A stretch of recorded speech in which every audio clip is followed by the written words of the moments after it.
keeping us alive now. You forget about that one. And you keep them coming in. You're doing well, son. Find us on the web at mbradio.us. I want to make it clear that the views expressed by our hosts are not considered the official stance of MBR Views. Remember, this is all about having fun and enjoying the ride.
Hey, welcome everybody to Drunk Dudes in a Gun Room, man.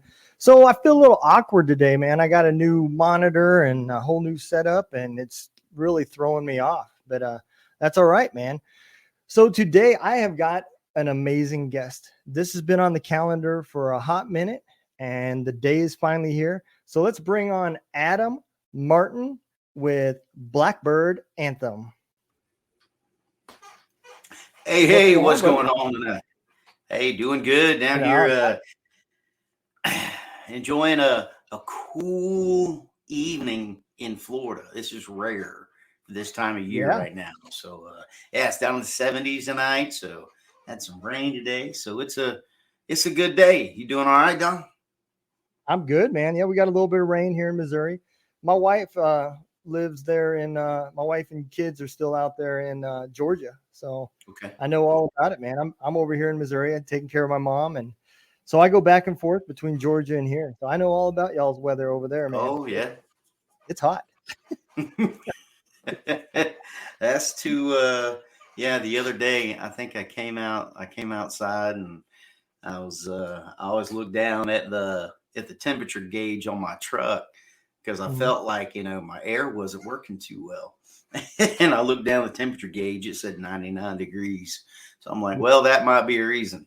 So, and that doesn't even include the heat index. No, that's just a raw temperature. I was watching the NFL game the other day, and temperature, what it felt like down on the field was like 120 in Jacksonville. So yeah, but yeah, it's hot. And now they're saying the winter is going to be super cold. So, what do you know? Yep, absolutely, man. So, why don't give yourself a quick little introduction, man? Tell everybody a little bit about you and military and all that good stuff, and then we'll dive into it. So, I actually started out my career in criminal justice. I was 19 years old, went to work at a maximum security state prison. Went from there into full-time civilian law enforcement here in Florida, and I still wanted to serve, in the military in some way. My father, both of my grandfathers had served, long tradition in my family, and so early 2001, I was a full-time police officer at the time, married, 2 kids, owned a house. So I said, I'll join the Army Reserves as a combat MP with my duty station was going to be out of Tampa. So only about an hour and a half from my house. And this is great. It'll help pay for school. I can serve, it's awesome. Yep. And of course, a few months later, September 11th, 2001 happens and the world changes. So fast forward, I get activated early 2003, right, in support of what will end up being Operation Iraqi Freedom. Mhm. And activated, landed, let's see, the war started March of 03 in Iraq, and we landed boots on ground May of Okay. 03. Yep. So we were there in the region, because we were all over, from May of 03 until August of 04. So we had about a 15-month deployment plus, mobilization, demobilization, turned into about a year and a half, total time gone. So came back in 04, and stayed in reserves for another few years. And but yeah, so in Iraq, what we did is our primary combat mission was we provided security convoys for the supply convoys going up and down the main supply routes. So if you ever traveled, on Tampa, Jackson, Sword, Fort Irish, all that stuff, that's we were up and down those roads all the time. That was our daily route, providing security for convoys. So it was a pretty interesting time. There was never a dull moment. Remember those days, yeah. And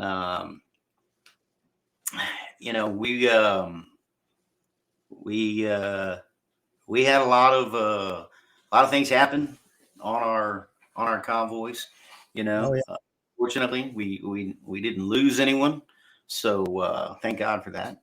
But that was, we got to work with a lot of great units, a lot of great men and women, and that's later on what I pull from when I'm writing songs, is about that family, that brotherhood, that sisterhood that exists, and still does.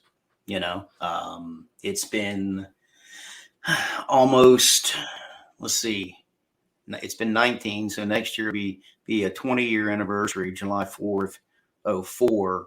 My Humvee was hit with a car bomb just outside of Baghdad International, and every 4th of July, my driver, my gunner, we all get back in touch with each other and have a little toast, and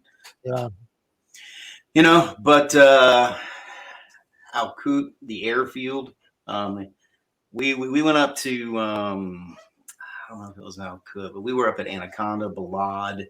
That's where that was as far north as my company went, and then there were other MP companies that would take the convoys or the connexes or whatever it was and disperse it out to other parts of the country. But we were the one, kind of that main arterial vein, one of the companies that were protecting and platoons protecting those supply convoys. There were other MP units, or sometimes just anyone they could throw in a truck with a rifle.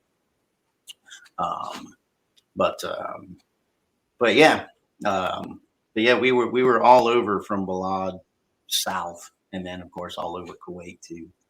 But Balad, man, was like anytime you watched the incoming report, I was up in Mosul, was, I believe, northeast or northwest of Balad, and we would take incoming, 3, 4, and I always knew at the next day when I went to the briefings, if we took 3 or 4, I wouldn't even be able to see the words Balad because there'd be so many red dots. I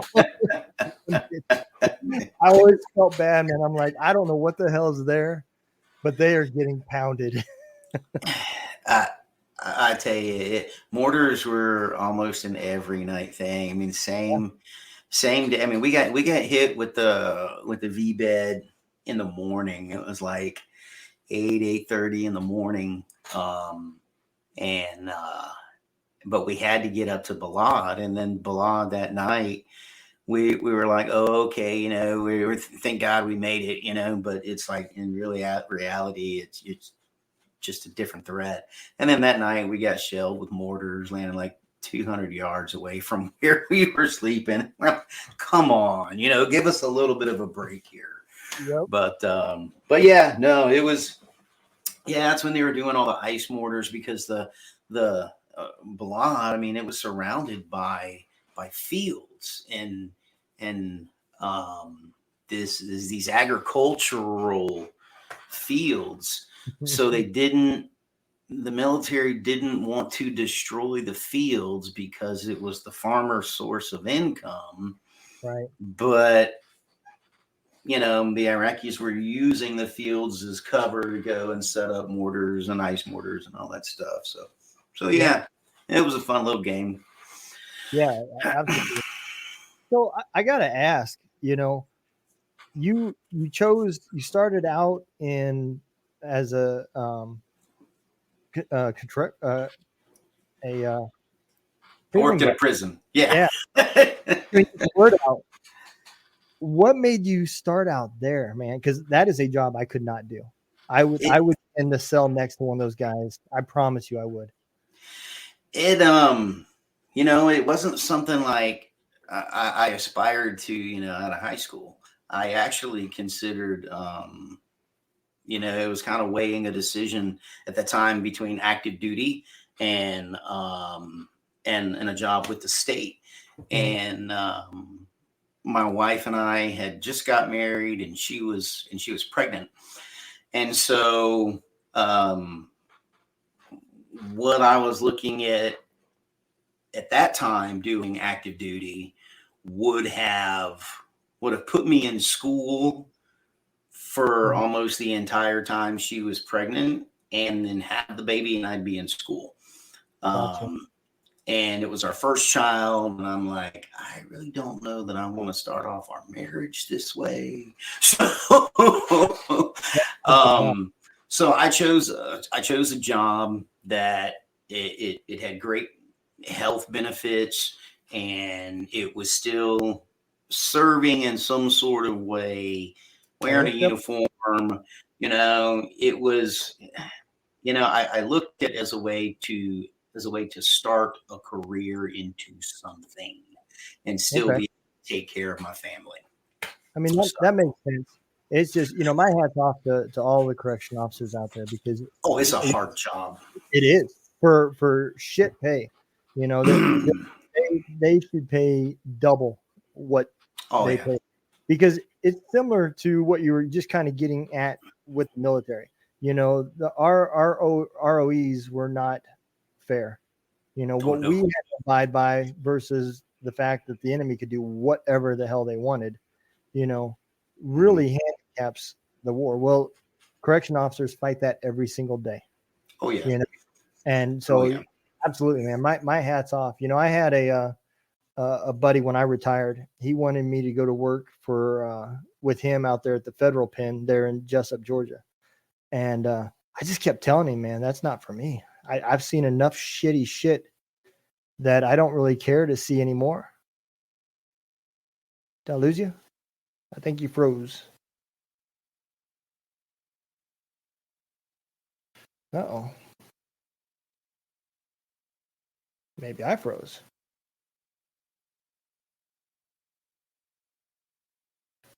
I got internet.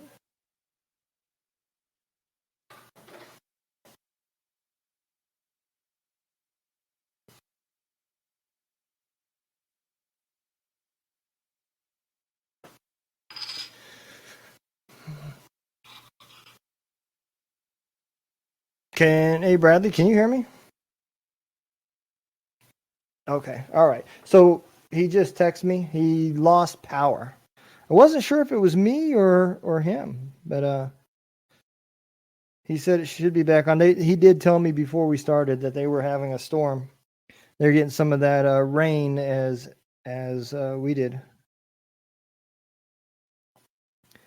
But so the one thing that we were talking about before that happened was just the fact that the shit that those people have to go through, man. It really shocked me that that's what where he started out at.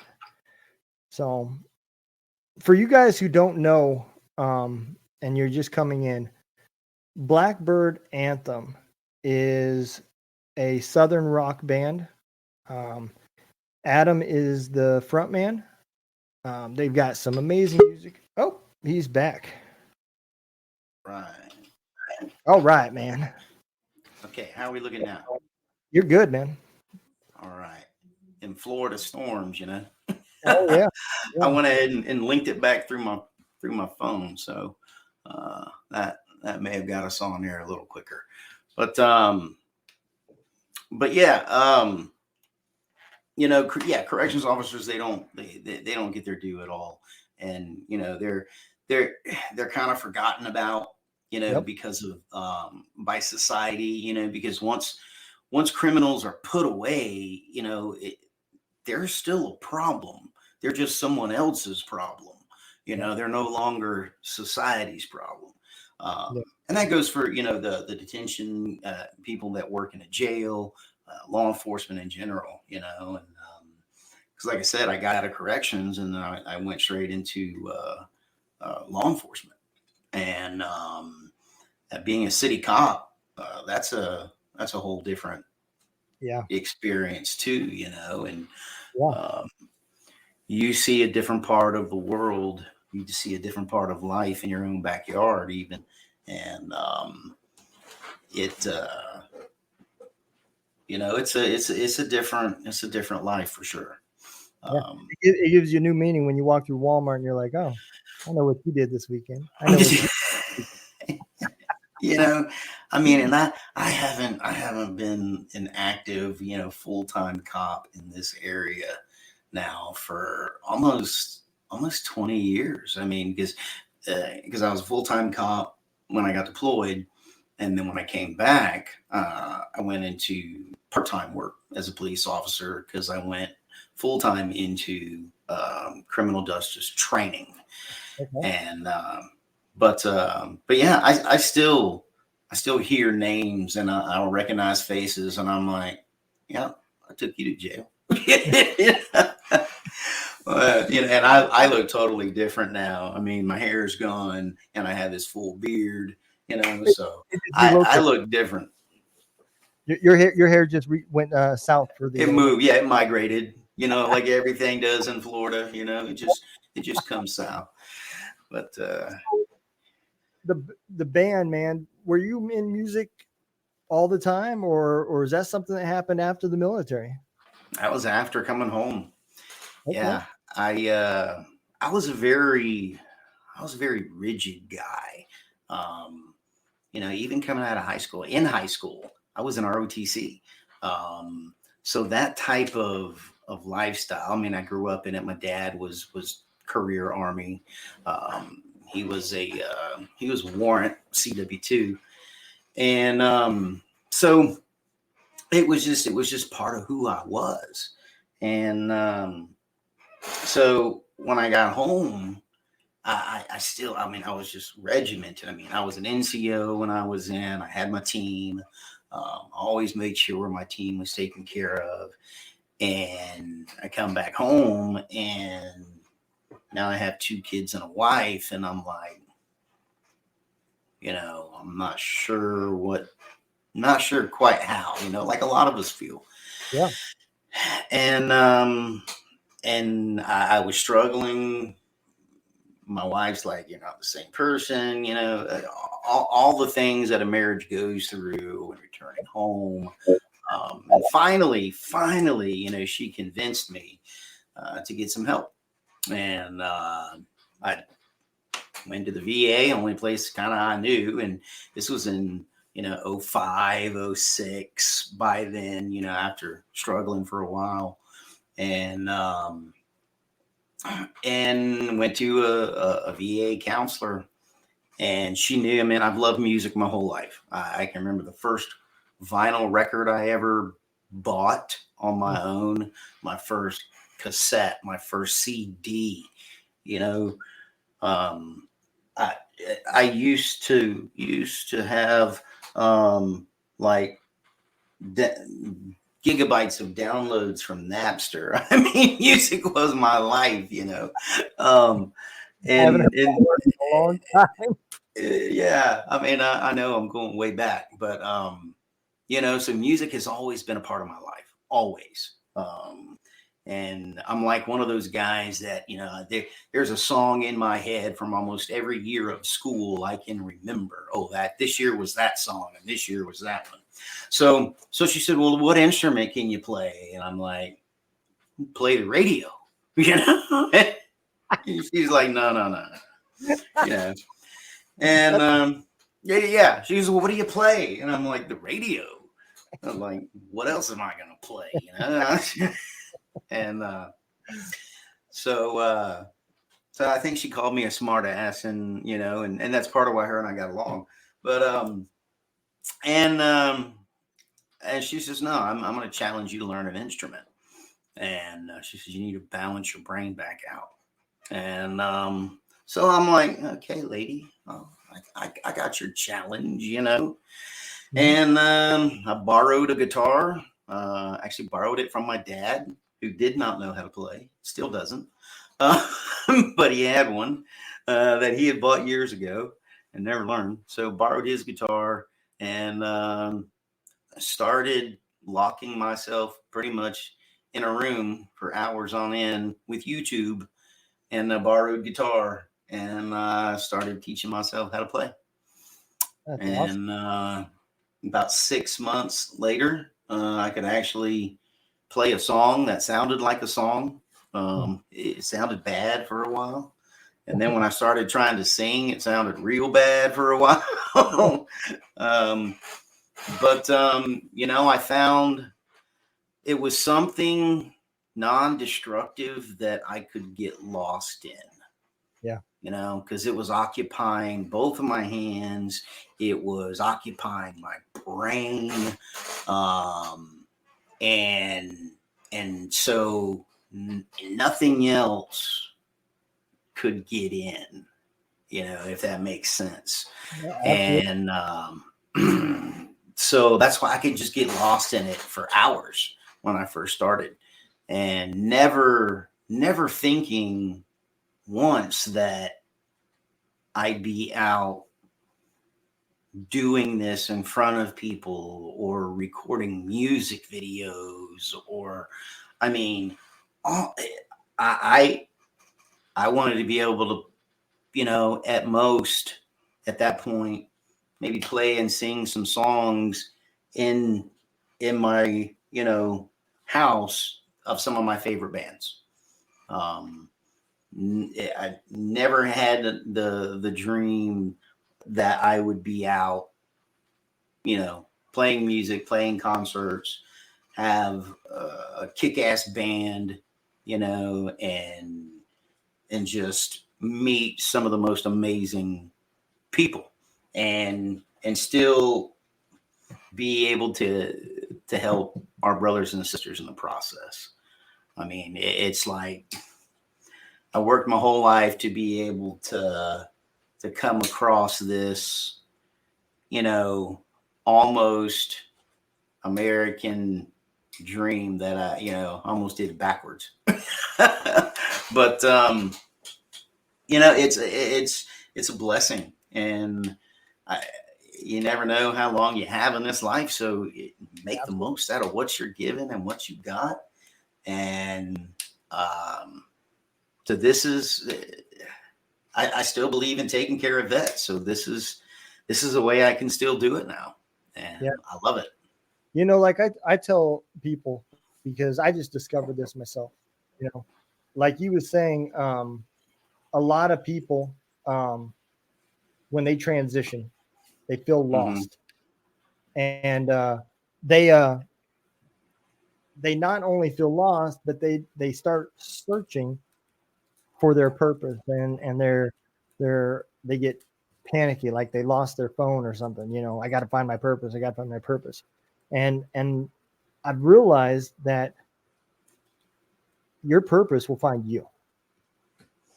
You just have to take care of yourself. If you follow a passion, a healthy passion, Right. Opportunities are going to present themselves. And, and that's something too that we've been very fortunate about is, we don't have a manager. We don't have a booking agent. We are 100% independent. We, we write our own songs. We record our own music. We have recorded 2 cover songs of bands we really like, but we don't have a promotion agency or a label. So that may limit us in some ways, but at the same time, the audience we want to connect with is not the mainstream FM. It's your audience. It's, the audience that's, trying to find a song that they can connect with. And it's probably, not going to come from, a writing lab in Nashville. It's going to come from a fellow vet sitting down and putting some words to paper, and whether it's mine or some other vets, there's a lot of great veteran artists out there making some amazing music. Music is healing in a lot of ways, and whether it's writing it and making it yourself or just listening to it. If I hadn't been such a music fan my entire life and loving it, I never would be where I am today. But right. It got me through, and almost everybody who loves music can say, "Oh, it got me through this, it got me through that."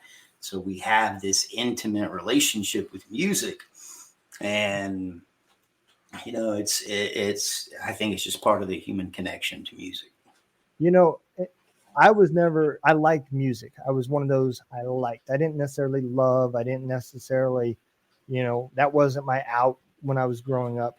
And until I found my purpose, helping vets has became my purpose. I feel good when I'm doing it. Mm-hmm. And the radio station that we got going, and this podcast has helped me probably way more than it's helped anybody else, and you just feel when you feel right and you feel at home, that's your purpose. Mm-hmm. It's not going to be a billboard sign that says, "Hey, asshole, right turn, your purpose is down the street." It's going to be a feeling inside when you just know you're at the right place, and the one thing I like doing on this show, if you don't mind, I uploaded one of your songs I'd like to play, and then afterwards I'd like to talk to you a little bit about where that song came from and how it came about. So if you're all right, let's listen to Blackwater Rise.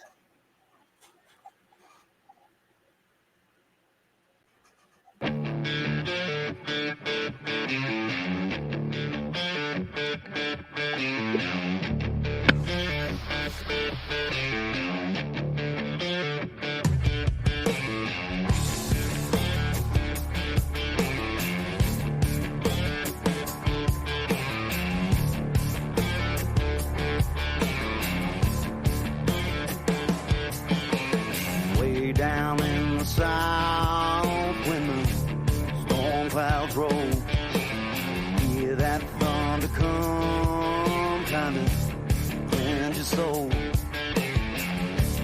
The air's so thick, it's hard to breathe, chokes you from the inside, put a grown man on his knees.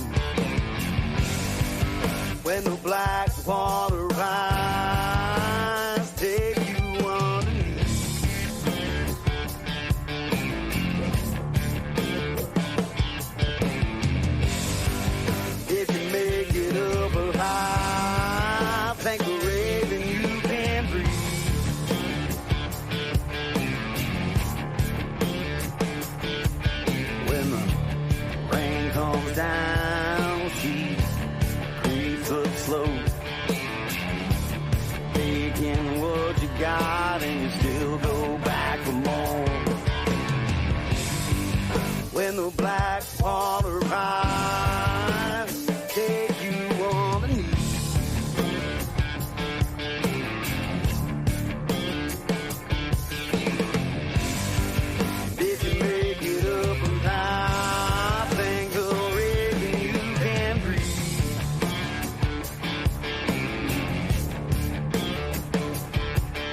Yeah, she keeps on coming, the black water's coming. Yeah, she keeps on coming, so I'm steady running. Keeps on coming, the black water's coming. Yeah, she keeps on running, the black water's coming. Yeah.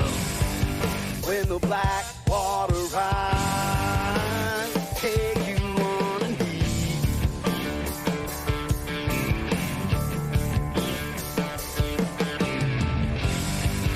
If you make it up alive, thank the raven you can breathe.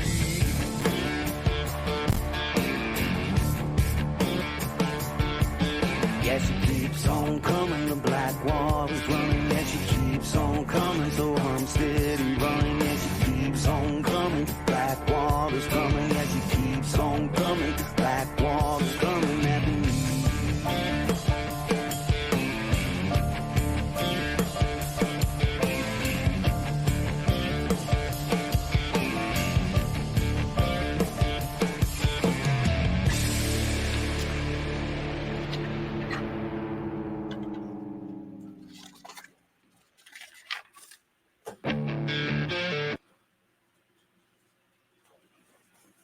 All right, man.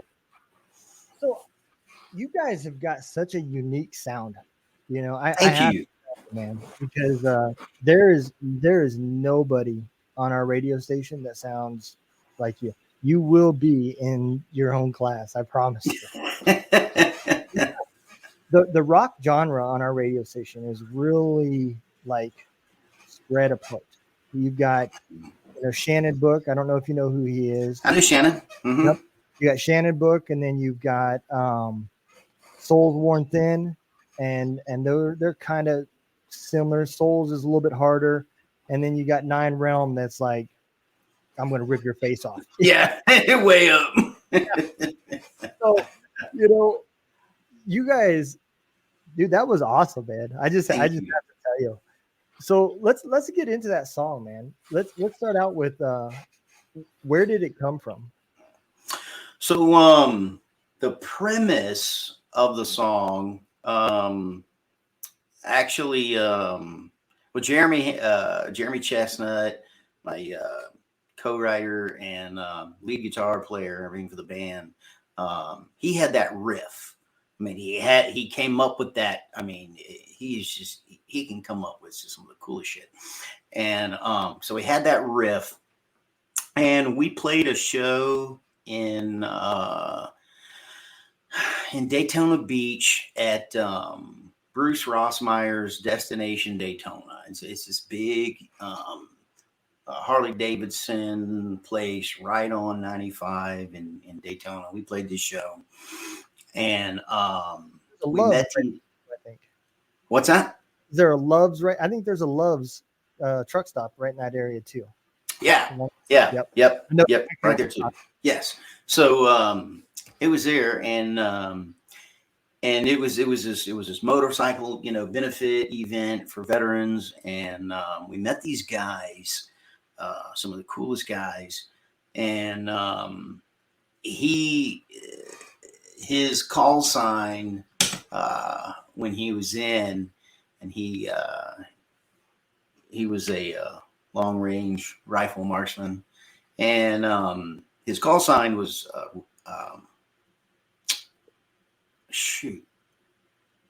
his call sign was Raven.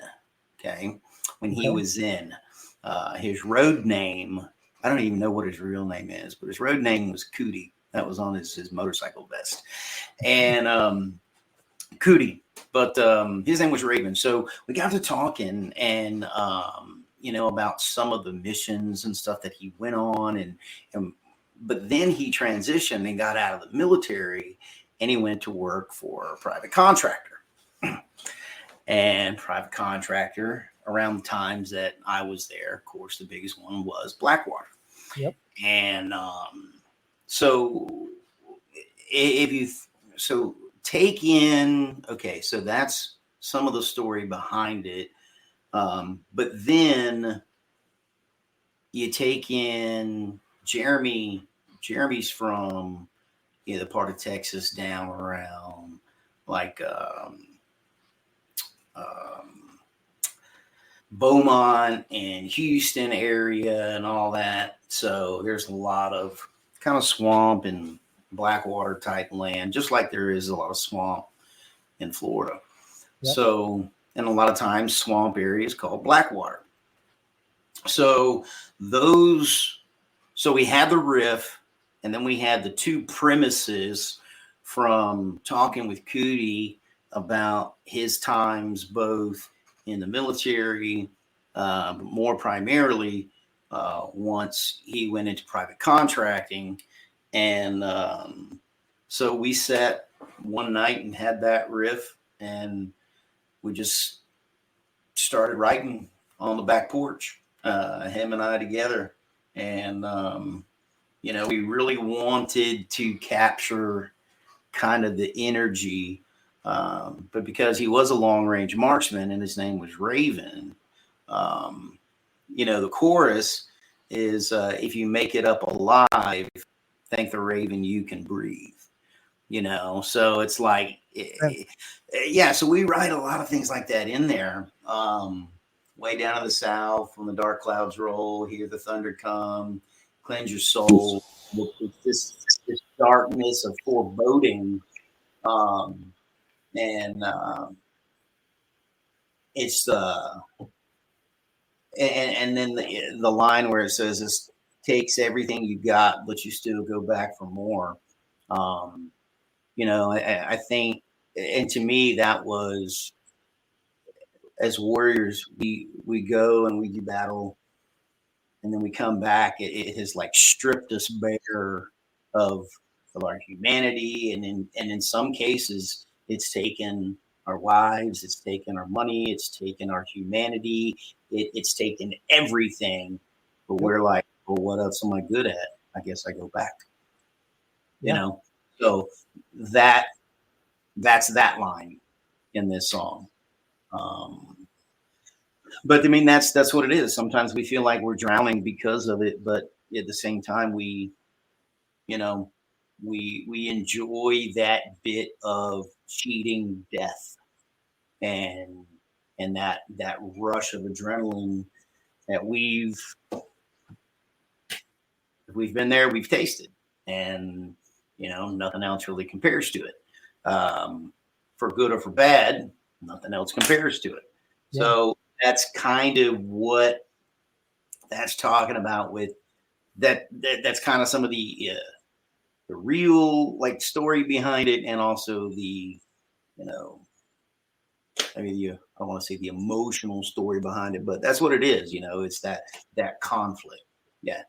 Yeah, I mean, that makes perfect sense. And just like you were saying, you get lost. I was gonna say, hopefully I didn't ruin a badass rock song saying it was an emotional thing. I was saying that you come out of that military, just like you were saying, and you lose that identity, and when you get into that civilian world, and people start asking you, hey, would you go back if you could? Everybody I've talked to, the answer is yes, in a heartbeat. And at that time, I think it's more so because we don't know who the new us is, because like you said earlier in the show, when you transition, you're not the same person you was before, and you come out with all these emotions, and the only emotion that you know how to deal with is anger. So you turn everything into anger. And so, your wife is trying to figure out who the new you are is. You don't even know who the new you are is. And so the only thing that makes sense is, let me go back where I lost what I was looking for, and it does make life real simple. So it does make sense, exactly what you were saying, I think, go ahead. But yeah, that's, and that's kind of how we write and look at our writing, is how can we relate to that bit of us as people, that have ran towards the violence, and whether you've been military, whether you've been law enforcement, whether you've been fire, running into a situation that will kill you. It takes a certain changing of, It does. the mind concept to do that. And once you've trained yourself to do that, turning it off and untraining something is very difficult. Yeah. Oh, absolutely. And that's the problem is the Army trained us how to survive over there, but they didn't really train you to survive after the military. And Right. like you said, untraining all that stuff that's became muscle memory is tough. It takes time. And it's Well, and I don't think it's just, and muscle memory is how we describe it, but I think what we're going to find out, because of so much research right now going into the neurological side of things, but I think that it's more than just a muscle. I mean, it's like neurological pathways, Yep. Are rerouted almost to, They are.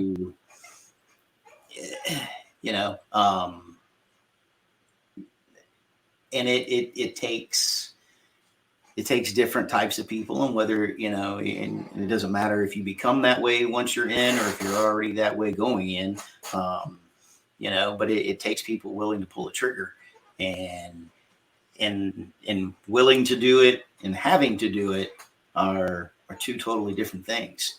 And but they're making a lot of great gains in that. And for me, music has been something that just, like I said, I backed into, and it was a challenge, and I'm so grateful for it, because I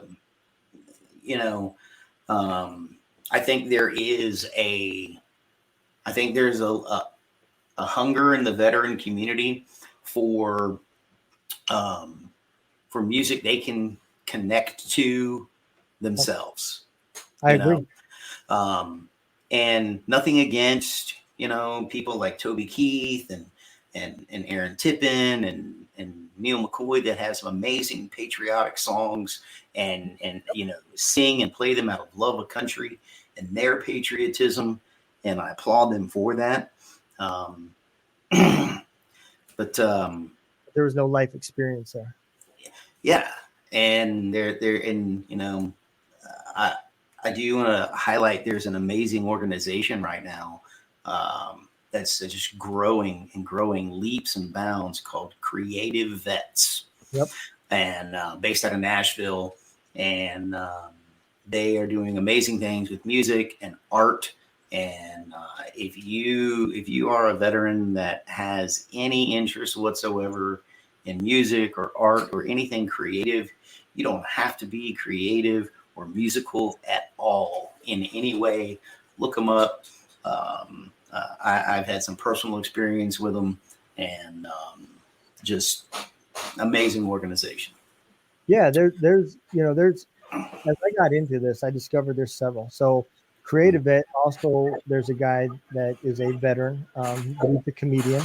He works with Creative Vet, with helping people take and use comedy for that purpose, to help with trauma. And Robin Phoenix did the same thing. And it wasn't so much training people to be comedians, but it was training people to see the lighter side of things. So when they're upset, they have something to combat that unhappiness with.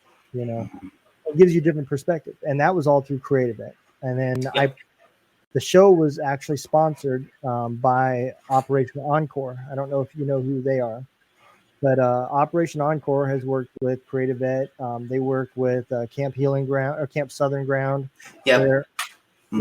Camp Southern Ground is great. Yep. So, but Operation Encore, what they do is they take veterans or their dependent, their spouse. If they're trying to become a full-time musician, they can apply. They're a very small organization, so they can't take on hundreds of people. But what they do is and this is more for the people that are pursuing a full-time career. But they help you get some songs wrote. They put you through a boot camp in Nashville with some top name artists, and then they help find gigs. And if they find a gig and you're willing to go play at it, they pay for your flight, your hotel bill, and everything Wow. for you to go. They just got done up there in Alaska. They sent 10 people up there with Axe Kisher, the guy from the Final Frontier, the Alaska Final Frontier. Yep. He's got a kind of like Camp Southern Ground. He's got a camp up there that he's building for people that are going through things. And 10 artists went up there. Operation Encore shipped them up there, and they wrote some songs with him. They helped build some of the camp. You know, I mean, they just had a great time. And so there's a lot of, there's Guitars for Vets. I don't know if you're familiar with them. There's a lot of organizations out there for like just creativity. It doesn't have to be correct. You know, anything creative. Heck, if you want to get into, leather tooling or woodworking, I mean, heck, I saw a place one time, I forget what the organization was, but it was a several day, all expenses paid retreat up into, the mountains to learn how to do chainsaw statue carving, and I'm like, how badass would that be? I mean, to learn how to use that crap, and do that. But yeah, I mean, it's just anything creative. I highly, highly suggest finding something. Yeah.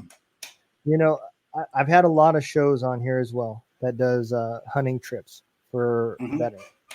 And there's something I liked about what you said earlier about how it made your mind think, your hands were busy. And I'm a firm believer in the best therapy involves some of that military concept, that instruction. You've got to follow details and pay attention to detail and follow these strict guidelines to learn what you're trying to learn, and I'm going through Guitars for Vets now with learning how to play guitar too. So great. Guitars do take a very strict discipline, So I think that is great. And a few of these hunting programs I think do great because it's not just here, I'm going to take you out, sit you in my deer stand, let you sit there for 6 hours by yourself, and hopefully you can shoot a deer. And all you really did is put a vet with a gun in a tree by himself. For 6 hours thinking, and then there's some other ones that spend the day with you, teaching you how to track, teaching you the fundamentals, teaching you all this stuff, so that the next day when you go out there to do it, you're following those steps and you're thinking now about what you're doing. And I think that's the important side of all these things is you have to have something to take the mind away. You're not curing anything. You're just giving him a break so that they can catch their breath, figure it out until they can get out of it, And I think that's important. And realize again that you can experience joy. Yeah. I mean, and like you said, it's having, a process to follow helps, and we all have a mental block, I think, when it comes to creativity. If you ask a room full of people, how many of you would consider yourself creative? You'd probably get very few, general public, very few hands. But, people are very creative. They just, I think they set the bar too high in the beginning. And it's just like anything you do, you got to start somewhere and then be committed. And, and whether it's, something like what you're doing right now with podcasts and radio, you're still having to be creative. You're still having to learn technical pieces, because if your mic's not right, you could be squelching or feedback, or make sure you have a good enough bandwidth for this, or all of that, are things. It's not, you probably had to, well, I didn't realize that. And hours. Same with music. Heck, I didn't even know how to wind a microphone cord properly. you know, or which end to connect where. I didn't know any of that. Me neither. And, you know, so, but yeah, and the people that I have playing with me, I talked about Jeremy, Joe, our bass player, Shoeless Joe. He's a retired fire captain out of Montana. You wouldn't, yeah, you wouldn't know it though, because you look at him and you think, yeah, you've been a parrot head your whole life, but no, been from Montana. And then our drummer Rick's son, he's Air Force, he's active duty, and you know, and we've got a guy that's coming on now. He's a great patriot and just a phenomenal guitar player too. And you know, we just have guys that's their heart. And you know, so when we go play, you know, we're not charging $5,000 for the band. No. That ain't who we are. You know, It's not who we're trying to be. You know, it's we want to come out. We want to help you raise money for your organization. We want to rock your house. We want to play for a great crowd. We want to open for a good band, you know, and we want to play good music and have a great time and enjoy the company of our brothers and sisters. And that's what we do. That's another thing I've learned since I've done this. And I don't know, you probably wouldn't be surprised, but a lot of listeners would be surprised about how many, you know, when you ask, what do you, the term "you made it," you know, what does that mean to you? And you would not be surprised how many people say, I'm just able to do this full time and pay, you know, put food and pay my bills and love what I'm doing every day. That's the term of "I made it," you know. If that's the definition, then I've made it. Yeah. You know, and I think, you know, that really comes down to what's your own definition of success. It is. You know, and I know what mine is. You know, at this stage, I'm retired from regular work, and I play music because it's a passion. I don't have to do it for an income, which is very nice also. But it does pay for itself, you know. So I'm not going to my wife saying, hey, hon, I need $500 because I blew the PA last night, you know. You know, but and so of course, you know, we do have to get paid to play, you know, but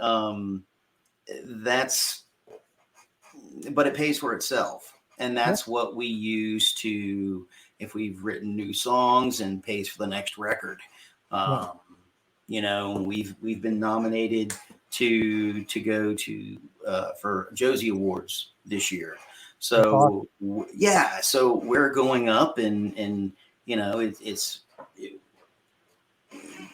we're getting a nice Airbnb for the band, and you know, and that's what band money is for. You know, all the guys get paid, and then some gets put aside for the band itself. And you know, the last thing I want to do is, I still look at it, you know, like the military. I got to take care of my guys, and I'm not going to go to them and say, hey, we've been nominated for these awards, and I got this nice Airbnb.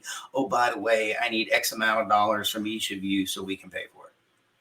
Yeah, no, it doesn't work that way. You know, I can't operate that way.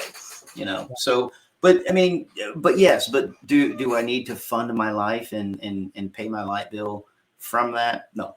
And none of us in Blackbird Anthem are that way. You know, none of us depend on it, either retired or have full-time jobs themselves. Yeah. And I wasn't saying that, you know, people are happy doing it for free. I'm just, you know, every no. To be able to fill out an auditorium or whatever.